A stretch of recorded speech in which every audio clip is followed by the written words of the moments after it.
Bismillahirrahmanirrahim. Assalamualaikum warahmatullahi wabarakatuh. Innal hamdalillah nahmaduhu wa nasta'inuhu wa nastaghfiruh wa na'udzu billahi min shururi anfusina wa sayyiati a'malina. Man yahdihillahu fala mudilla lahu wa may yudlil fala hadiya lahu. Asyhadu an la ilaha illallah wahdahu la syarika lah wa asyhadu anna Muhammadan abduhu wa rasuluh. Qala Allah jalla wa ala ya ayyuhalladzina amanu taqullaha haqqa tuqatih wa la tamutunna illa wa antum muslimun.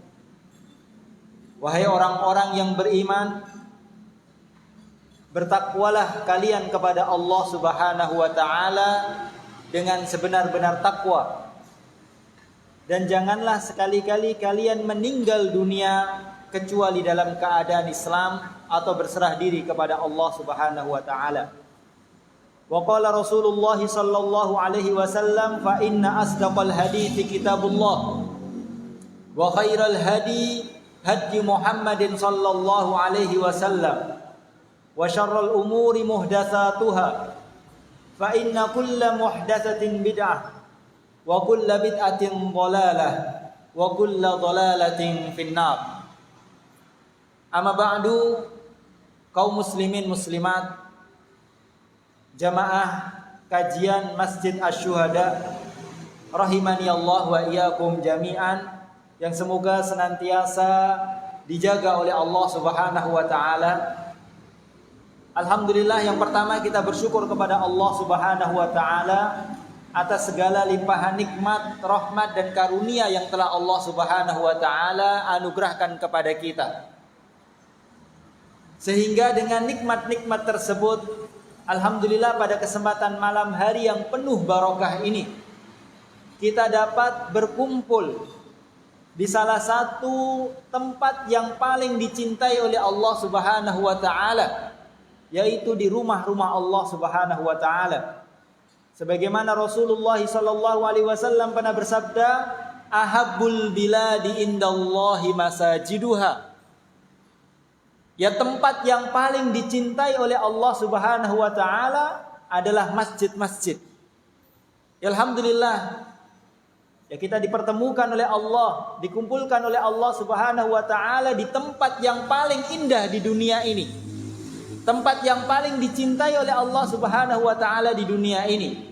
Dan tentunya kita berharap, kita memohon kepada Allah Subhanahu wa taala juga nantinya pada hari kiamat Allah mengumpulkan kita semuanya bersama keluarga kita, bersama orang-orang yang kita cintai. Allah kumpulkan kita semuanya di tempat yang paling mulia di sisinya, yaitu di surga Firdausnya.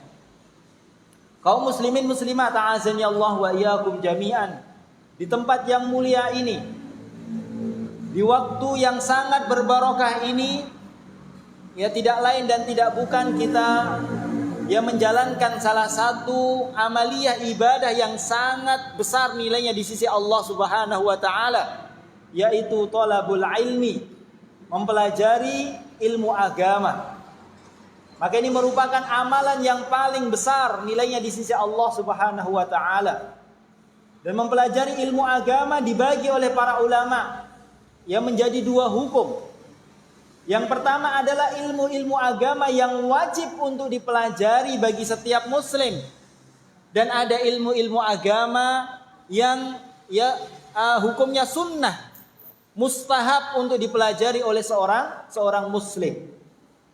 Kalau itu merupakan ilmu yang wajib dipelajari oleh seorang muslim, maka menuntut ilmu agama tersebut adalah kewajiban yang paling utama, kewajiban yang paling pertama yang Allah Subhanahu wa taala wajibkan bagi setiap muslim.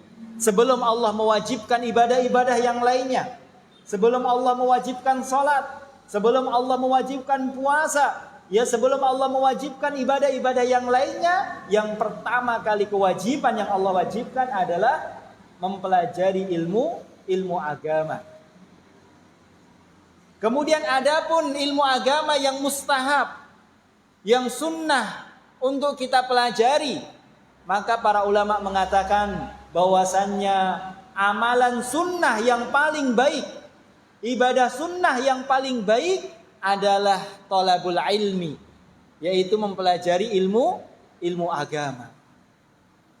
Kita memohon kepada Allah agar Allah jadikan ya amalan kita ini, ya kedatangan kita ini di masjid ini, ya benar-benar hanya mengharapkan pahala dari Allah Subhanahu wa taala, sehingga apa yang kita kerjakan dihitung sebagai amaliyah ibadah yang dapat memberatkan timbangan kita kelak pada hari kiamat. Kita juga memohon kepada Allah agar Allah memberikan kepada kita tambahan ilmu agama yang bermanfaat, ilmu yang bisa kita amalkan, amalan yang diterima oleh Allah Subhanahu wa taala. Kaum muslimin muslimat, a'azani Allah wa iyyakum jami'an, ya sebagaimana yang tertera di dalam jadwal yang sudah terjadwal bahwasannya hari ini hari Jumat, pekan keberapa Pak? Pekan kedua ya. Pokoknya jadwal saya sebulan itu Jumat itu sekali, pekan kedua ini. Jadi cuma sebulan sekali Pak ya. Jumat pekan kedua. Dan untuk materi yang kita bahas pada kesempatan kali ini, yaitu materinya tematik. Ya, materinya tematik. Dan insya Allah pada kesempatan malam hari ini kita akan mempelajari dan mengambil faidah dari salah satu hadis Rasulullah sallallahu alaihi wasallam. Hadis tersebut juga dinukil oleh Imam An-Nawawi dalam kitabnya Arba'in An-Nawawiyah, yaitu hadis yang ke-18. Hadis yang ke-18, ya, hadis tentang bertakwa kepada Allah Subhanahu wa taala, hadis tentang berakhlak mulia. Baik, ya saya baca teks hadisnya. An Abi Dzarrin Jundub bin Junadata wa Abi Abdurrahman Mu'ad ibn Jabal radhiyallahu anhuma. Hadis yang bersumber dari dua sahabat yang mulia, yaitu sahabat Abu Dzar, ya, Abu Dzar, dan yang kedua adalah Mu'ad bin Jabal. Ya, mereka berkata bahwasannya Rasulullah sallallahu alaihi wasallam pernah bersabda, "Ittaqillaha haitsuma kunta." Bertakwalah engkau kepada Allah dimanapun engkau berada. Wa atbi'is sayyi'atal hasanata tamhuha. Dan iringilah perbuatan jelek dengan perbuatan yang baik, sehingga perbuatan yang baik dapat menghapuskan dosa-dosa perbuatan yang jelek. Wa khaliqin nasa bi khuluqin hasan. Dan bermuamalahlah kepada manusia, bergaulah dengan manusia dengan akhlak yang baik. Hadis ini diriwayatkan oleh Imam Tirmidzi, dan Imam Tirmidzi mengatakan bahwasanya hadis ini adalah hadis yang hasan. Kaum muslimin muslimat, a'azani Allah wa iyyakum jami'an. Ya, hadis ini bersumber dari dua sahabat yang mulia, yaitu Abu Dzar dan Mu'ad bin Jabal. Pernah mendengar Pak nama dua sahabat tersebut? Abu Dzar Al-Ghifari dan Mu'ad bin Jabal. Pernah mendengar? Abu Dzar adalah sahabat yang senior. Ya, beliau terkenal dengan ketawaduan dan kezuhudannya. Sahabat yang terkenal dengan ya ibadahnya yang luar biasa. Tawadhu, ya, zuhud, dan ibadahnya luar biasa.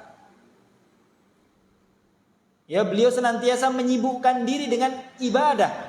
Entah itu ibadah-ibadah yang wajib, dan beliau sempurnakan dengan ibadah-ibadah yang sunnah yang sangat banyak. Sahabat yang kedua adalah Mu'adz bin Jabal. Sahabat yang dikatakan oleh para ulama adalah ya pemimpinnya para ulama.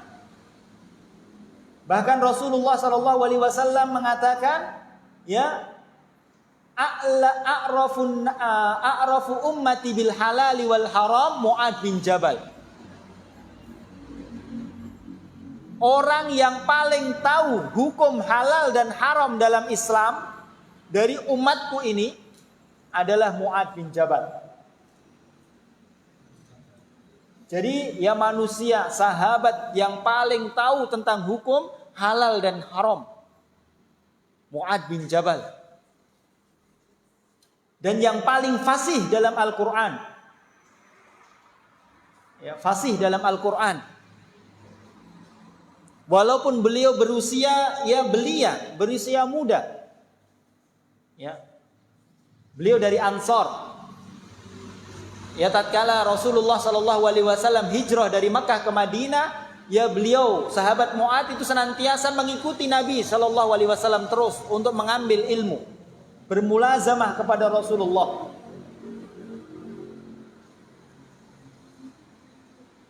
Ya, sangat dekat dengan Rasulullah SAW. Bahkan dalam sebuah hadis Rasulullah pernah memboncengkan beliau.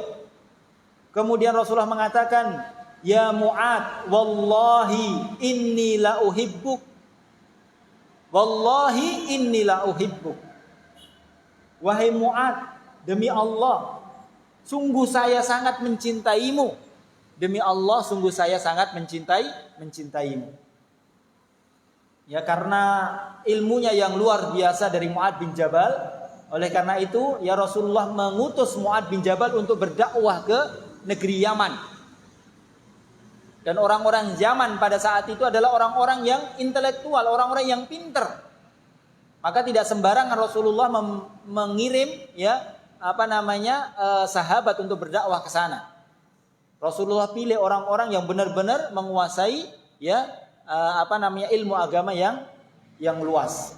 Maka Rasulullah mengirim Mu'adz bin Jabal. Dua sahabat yang mulia. Dua sahabat tersebut meriwayatkan sebuah hadis dari Rasulullah SAW, bahwasanya Rasulullah SAW bersabda, "Ittaqillaha haitsu ma kunta." Bertakwalah engkau kepada Allah dimanapun engkau berada. Wa atbi'is sayyi'atal hasanata tamhuha. Dan iringilah perbuatan yang jelek dengan perbuatan yang baik. Maka niscaya perbuatan yang baik dapat menghapuskan dosa-dosa perbuatan yang jelek. Wa khaliqin nasa bi khuluqin hasan. Dan pergaulilah manusia dengan akhlak yang mulia, akhlak yang baik. Hadis ini kaum muslimin muslimat ta'azani Allah wa iyyakum jami'an adalah hadis yang singkat, hadis yang pendek, akan tetapi kandungannya sangat luas. Faidahnya sangatlah luas. Dan hadis ini terdapat 3 wasiat dari Rasulullah SAW. Jadi dalam hadis ini ada 3 wasiat Rasulullah SAW, dan 3 wasiat tersebut mencakup 3 hak yang harus kita tunaikan. 3 hak yang harus kita tunaikan. Hak Allah yang harus kita tunaikan, hak diri kita yang harus kita tunaikan, dan hak orang lain yang harus kita tunaikan. Yang pertama, wasiat yang pertama dalam hadis tersebut yaitu ittaqillaha haitsu ma kunta. Bertakwalah engkau kepada Allah dimanapun engkau berada. Dan ini adalah hak Allah yang harus ditunaikan oleh seorang hamba. Jadi seorang hamba harus bertakwa kepada Allah dimanapun dia berada, di hadapan manusia ataupun tatkala tidak dilihat manusia. tatkala di keramaian ataupun dalam kesendirian. Maka seorang hamba senantiasa bertakwa kepada Allah Subhanahu wa taala. Dan takwa ini kaum muslimin muslimat a'azani Allah wa iyyakum jami'an, ya sering kita mendengar takwa. Takwa ini apa, Pak? Takwa apa ini? Sering kita mendengar takwa. Namun yang dimaksud takwa ini apa? Ya banyak para ulama mendefinisikan takwa dengan definisi pengertian yang berbeda-beda. Tapi intinya satu. Ya, intinya satu, sama. Takwa yaitu menjalankan perintah-perintah Allah dan menjauhi larangan-larangan Allah Subhanahu wa taala. Salah seorang sahabat yaitu Thalaq bin Hubayb radhiyallahu anhu pernah mengatakan tentang definisi takwa dengan definisi yang sangat baik. Beliau radhiyallahu anhu mengatakan, "At-taqwa anta mala bi ta'atillah ala nurin minallah tarju thawaballah." Takwa yang sebenar-benarnya ini yaitu engkau mengamalkan ketaatan kepada Allah, menjalankan perintah-perintah Allah Subhanahu wa taala sesuai dengan petunjuk dari Allah. Ini penting, ya. Menjalankan perintah-perintah Allah sesuai dengan petunjuk dari Allah Subhanahu wa taala dan mengharapkan pahala dari Allah. Ini yang penting. Jadi tidak hanya menjalankan ketaatan, tidak hanya menjalankan perintah, tapi harus sesuai dengan petunjuk dari Allah dan karena mengharapkan pahala dari Allah. Wa tatruku bi ma'siyatillah, dan engkau meninggalkan larangan-larangan Allah Subhanahu wa taala ala nurin minallah, sesuai dengan petunjuk dari Allah, takhafu adzaballah, karena engkau takut akan azab Allah Subhanahu wa taala. Ini pengertian takwa yang sebenarnya, yaitu menjalankan perintah-perintah Allah dan menjauhi larangan-larangan Allah, ya sesuai dengan petunjuk dari Allah dan karena ikhlas karena Allah Subhanahu wa taala.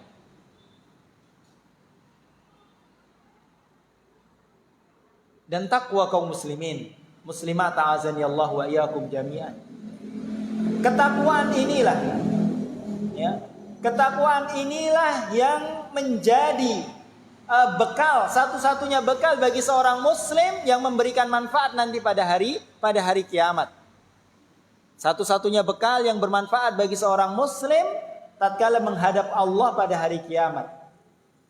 Allah Subhanahu wa taala berfirman, "Wa tazawwadu fa inna khairaz zat at-taqwa." Dan berbekalah kalian, maka sesungguhnya sebaik-baik bekal bagi kalian adalah ketakwaan. Ketakwaan yang sebenar-benarnya. Dan ketakwaan inilah yang Allah Subhanahu wa taala jadikan barometer. Allah jadikan tolak ukur kemuliaan seseorang di sisi Allah Subhanahu wa taala. Jadi Allah menjadikan seseorang itu mulia karena ketakwaan, bukan yang lainnya. Dalam surat Al-Hujurat Allah Subhanahu wa taala berfirman, "Inna akramakum indallahi atqakum." Orang yang paling mulia di antara kalian bukan orang yang paling banyak hartanya, bukan orang yang paling tinggi jabatannya, bukan yang paling baik bentuk tubuhnya atau rupanya, bukan. Bukan yang paling baik kendaraannya, yang paling bagus rumahnya, bukan. Tapi orang yang paling mulia di antara kalian, kata Allah, atqakum. Orang yang paling bertakwa di antara kalian. Lihat, Allah jadikan barometer, tolak ukur kemuliaan seorang hamba ada pada ketakwaan.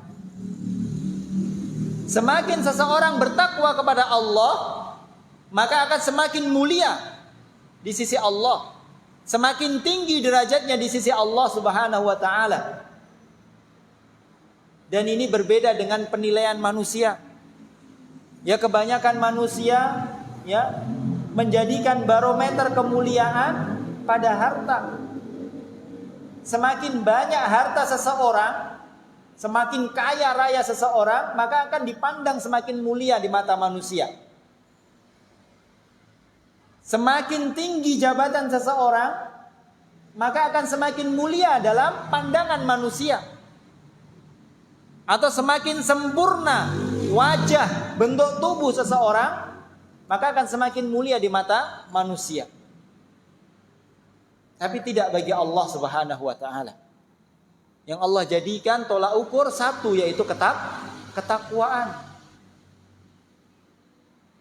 Oleh karenanya Rasulullah sallallahu alaihi wasallam pernah bersabda, "Innallaha la yanzuru ila sawarikum wa la yanzuru ila qulubikum, walakin yanzuru ila qulubikum wa a'malikum."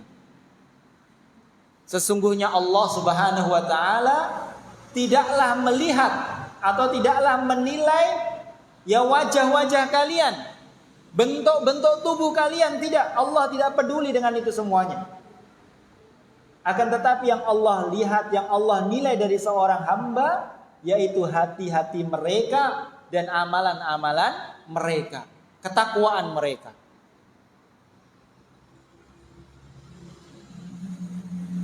Ya. Lau kana syarafu fil mal, lau kana syarafu was sa'adatu fil mal, lakana Qarun asrafan nas wa as'adan nas. Ya, jika seandainya kemuliaan dan kebahagiaan itu terletak pada harta, barometernya adalah harta, maka orang yang paling mulia, yang paling bahagia siapa, Pak? Qarun. Kalau kebahagiaan dan kemuliaan diukur dengan harta, maka yang paling bahagia, yang paling mulia adalah Qarun. Ya. Tapi lihatlah Qarun. Ya. Lihat akhir dari kehidupan Qarun. Allah hinakan dia. Allah azab dia dengan azab yang menghinakan, yang membinasakan dia dan seluruh hartanya. Apa azabnya? Ya. Allah tenggelamkan ke dalam bumi. Allah hinakan di dunia dan kelak di akhirat, tidak berguna ya banyaknya harta yang ia miliki. Dan seandainya kemuliaan itu ada pada jabatan, ada pada kekuasaan, maka orang yang paling mulia dan yang paling bahagia siapa? Fir'aun. Ya, kerajaan, jabatan, ya kekuasaan yang dimilikinya luar biasa. Tidak ada yang bisa menandingi. Tapi lihat akhir perjalanan dari Fir'aun. Allah hinakan dia. Allah azab dia dengan azab yang membinasakan dia. Allah tenggelamkan ke dalam lautan. Ya. Karena bukan pada jabatan atau harta. Tapi lihat para nabi dan rasul. Lihat para nabi dan rasul, lihat kepada Nabiullah Musa alaihi salam. Lihat kepada Nabi Isa alaihi salam. Ya Nabi Nuh, Nabi Ibrahim, Nabi kita Muhammad sallallahu alaihim. Allah muliakan mereka. Allah angkat derajat mereka di dunia dan di akhirat. Bukan karena harta, bukan karena jabatan, tapi karena ketakwaan. Karena ketakwaan. Oleh karena itu, Pak, ya.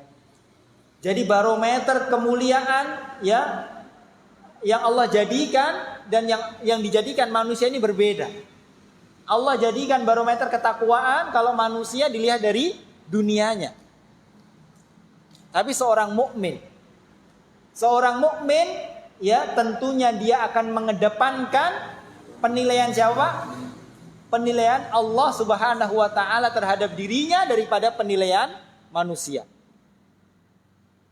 Ya seorang mukmin ya maka dia lebih mengedepankan, lebih memprioritaskan ya penilaian Allah daripada penilaian manusia. Ya, seorang mukmin ya dia akan berusaha menjadi orang yang bertakwa sehingga menjadi orang yang mulia di sisi Allah. Ya walaupun manusia merendahkan dia, walaupun manusia menghinakan dia, ya dia tidak peduli. Yang penting dia mulia di sisi Allah Subhanahu wa taala. Oleh karena dalam sebuah hadis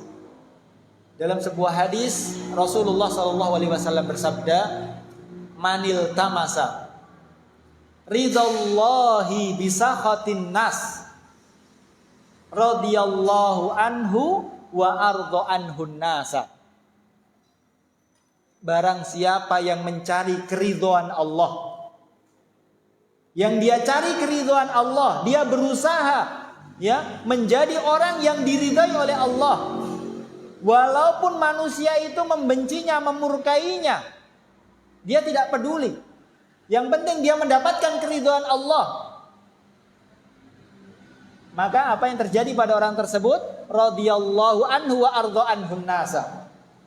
Maka Allah akan meridhai orang tersebut, dan Allah akan jadikan manusia ridho terhadap orang tersebut. Jadi kalau kita mencari keridhaan Allah, Allah akan meridhai kita, dan manusia akan Allah jadikan mereka ridho kepada kita. Namun sebaliknya, ya, manil tamasa ridhon nasi bisakhatillah askhatallahu alaihi sakhitallahu alaihi wa askhata alaihin nasa. Barang siapa yang mencari keridhaan manusia, dia ingin dicintai oleh manusia, dia ingin mulia di pandangan manusia, ya, ingin dipandang oleh manusia. Ya walaupun Allah itu murka, benci kepada dia, dia tidak peduli dengan kebencian Allah. Yang penting dia mulia, yang penting dia dipandang oleh manusia. Maka apa yang terjadi? Sakhitallahu alaihi. Allah akan memurkai dia, membenci dia, wa askhata alaihin nas, dan Allah akan jadikan manusia murka dan benci terhadap dia. Ya. Oleh karena itu kaum muslimin muslimat azanillahu wa iyyakum jami'an, ya seorang mukmin maka hendaknya senantiasa dia bertakwa kepada Allah. Ya bertakwa ya sehingga menjadi orang yang diridhoi, orang yang mulia di sisi Allah Subhanahu wa taala. Dan kalau kita bicara tentang keutamaan takwa, maka tidak akan ada habisnya. Ya, karena banyaknya keutamaan takwa ini. Ya cukuplah orang-orang yang bertakwa adalah orang-orang yang dicintai oleh Allah. Innallaha yuhibbul muttaqin. Sesungguhnya Allah cinta kepada orang-orang yang bertakwa. Dan cukuplah bahwasannya surga disiapkan oleh Allah untuk orang-orang yang bertakwa. Uiddat lil muttaqin. Surga itu disiapkan oleh orang-orang untuk orang-orang yang bertakwa. Tapi lihat di sini wasiat Rasulullah ini, ya kita diperintahkan bertakwa kepada Allah dimanapun kita berada. Ya, banyak orang yang bisa bertakwa kepada Allah, menjadi orang yang baik, menjadi orang yang soleh tatkala di hadapan manusia. Namun tatkala dia sendiri, tidak ada yang melihat, maka dia menjadi orang yang bermaksiat kepada Allah Subhanahu wa taala. Banyak. Ya. Maka di sini wasiat Rasulullah bertakwa dimanapun kita berada. Fisirri wal alan. Tatkala di dalam kesendirian atau di dalam keramaian, tatkala tidak dilihat manusia ataupun tatkala dilihat manusia, dia senantiasa tetap bertakwa kepada Allah Subhanahu wa taala. Ini wasiat yang pertama. Dan ini adalah hak Allah yang harus kita tunaikan. Kemudian wasiat yang kedua kaum muslimin muslimat a'azani Allah wa iyyakum jami'an, yaitu ya Rasulullah mengatakan wa'at bi'is sayyi'atal hasanata tamhuha. Iringilah perbuatan jelek dengan perbuatan baik, sehingga perbuatan baik dapat menghapuskan dosa perbuatan-perbuatan jelek. Ya walaupun para ulama ya berbeda dalam memahami ya nas tersebut. Apa yang dimaksud perbuatan baik di sini? Ya, sebagian ulama mengatakan yang dimaksud perbuatan baik di sini adalah taubat. Jadi maksudnya iringilah perbuatan yang jelek dengan taubat, sehingga taubat tersebut dapat menghapuskan perbuatan yang jelek. Namun sebagian ulama mengatakan ya hasanah, kebaikan di sini adalah umum, semua kebaikan. Jadi semua kebaikan, semua amal ibadah ya dapat menghapuskan dosa-dosa ya perbuatan yang jelek. Dan wallahu taala alam ya ini ya pendapat yang kuat bahwasanya yang dimaksud kebaikan di sini adalah kebaikan yang umum. Ya sebagaimana Allah Subhanahu wa taala dalam surat Hud, Allah berfirman, "Innal hasanat yudhibnas sayyiat." Sesungguhnya perbuatan-perbuatan yang baik dapat menghapuskan, menghilangkan perbuatan-perbuatan yang jelek.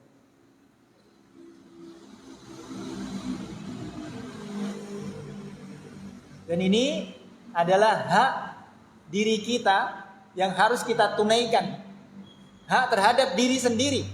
Jadi kalau kita terjatuh dalam perbuatan jelek, segera berbuat baik.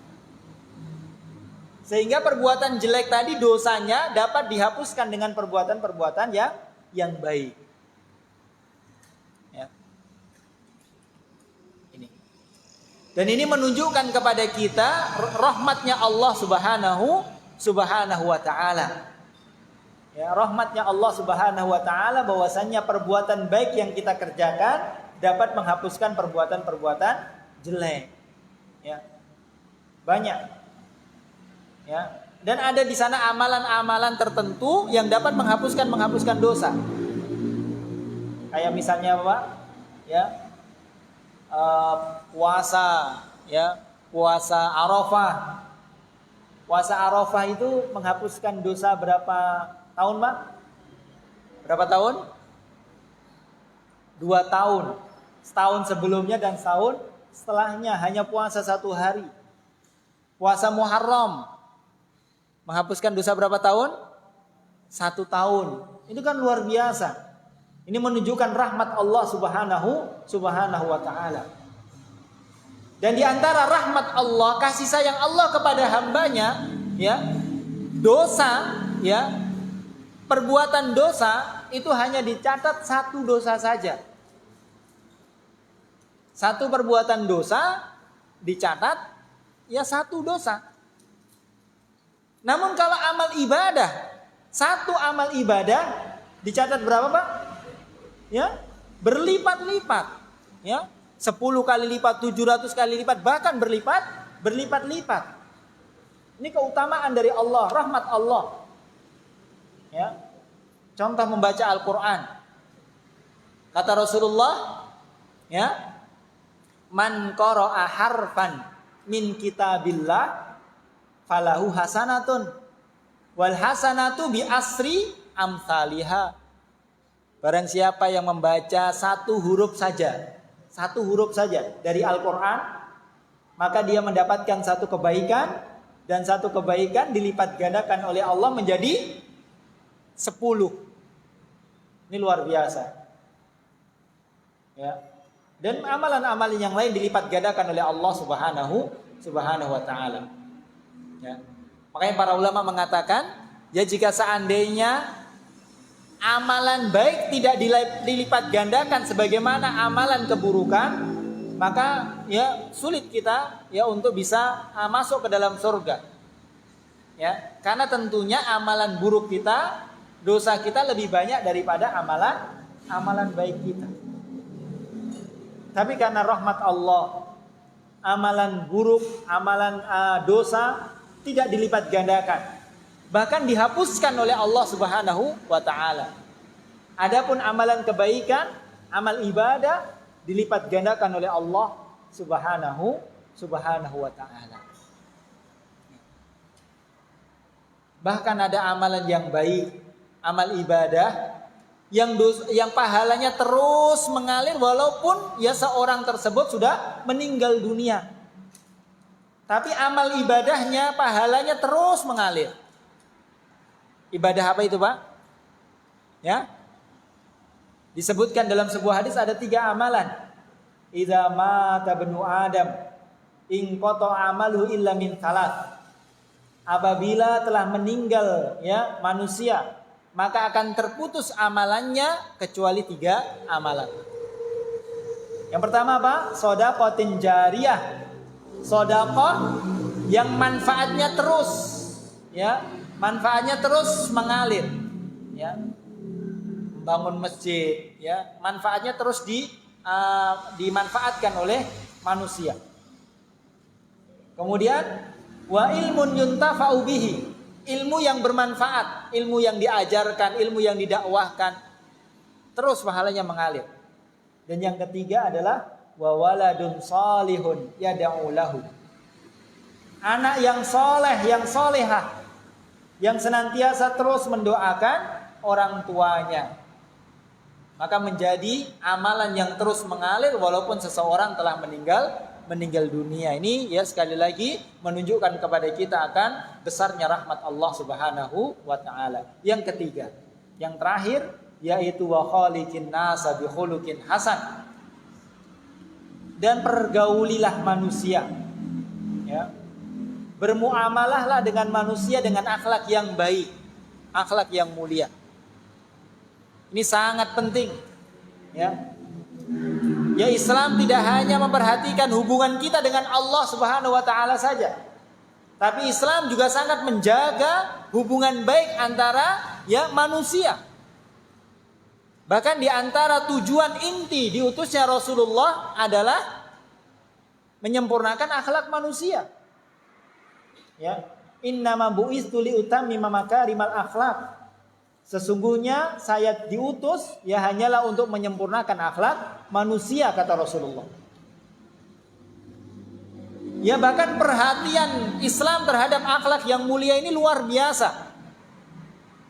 Dalam sebuah hadis Rasulullah menjelaskan ya, ma syai'un athqalu fil mizan min husnil khuluq. Tidak ada amalan apapun, tidak ada sesuatu apapun yang lebih berat timbangannya pada hari kiamat kelak dibandingkan dengan akhlak yang mulia. Akhlak yang mulia mendapatkan perhatian yang luar biasa ya dalam syariat Islam. Ya, maka hendaknya seorang muslim ya berakhlak mulia. Rasulullah Shallallahu alaihi wasallam adalah contohnya.